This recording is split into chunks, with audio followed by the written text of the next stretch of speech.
આજના સમયમાં જ્યારે એક નાનકડા જમીનના ટુકડા માટે પણ ભાઈઓ વચ્ચે લડાઈ સામાન્ય બની ગઈ છે, ત્યારે ગાંધીનગર જિલ્લાના કાકાના તારાપુર ગામે 4 ભાઈઓએ એક અનોખું ઉદાહરણ પૂરું પાડ્યું છે.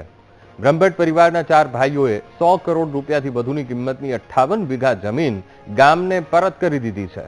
આ જમીન ગામના નામે ખરીદવામાં આવી હતી, પરંતુ તે ઈશ્વરભાઈના નામે રજીસ્ટર્ડ હતી. આ જમીનમાંથી ઉગાડવામાં આવતા અનાજનું વેચાણ કરી મળતી રકમ મંદિરના કાર્ય અને ગામના વિકાસમાં વપરાતી હતી. હવે ભાઈઓએ આ જમીનને ટ્રસ્ટમાં ફેરવી દીધી છે. ટ્રસ્ટમાં 17 સભ્યોનો સમાવેશ કરવામાં આવ્યો છે. જમીનના કેટલાક ભાગમાં પાર્ટી પ્લોટ અને વાડી પણ વિકસાવવામાં આવી છે. જમીન પરત મળવાથી ગામના લોકોમાં પણ ખુશીનો માહોલ છે. તો ટ્રસ્ટ દ્વારા જમીનમાંથી મળતી આવકનો ઉપયોગ ગામના વિકાસ કાર્યો માટે કરવામાં આવશે, જેમાં એમ્બ્યુલન્સની ખરીદી અને શાળાના બાળકો માટે વાન ખરીદવાનું પણ આયોજન છે. ગામના લોકો બ્રહ્મભટ્ટ પરિવારના નિર્ણયને હૃદયપૂર્વક આવકારી રહ્યા છે.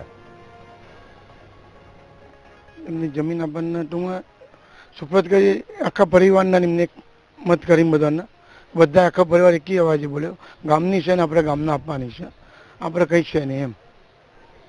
સારી વસ્તુ છે. જમીનનો ઉપયોગ પણ હવે સમાજના કાર્યમાં અને ગામના વિકાસના કાર્યમાં સમાજના ગામના વિકાસમાં જ કરવાનો છે.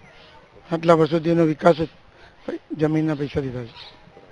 આગળ કોઈ આયોજન છે કે આપણે કઈ રીતે ગામની અંદર આનો ખર્ચ કરવાના છે, જે જમીનની અંદરથી આવક થશે? એનું છોકરાના બાળકોના શિક્ષણ માટે એના માટેની અને જે સિનિયર સિટીઝન એમને ટૂંકમાં સેવા માટેને.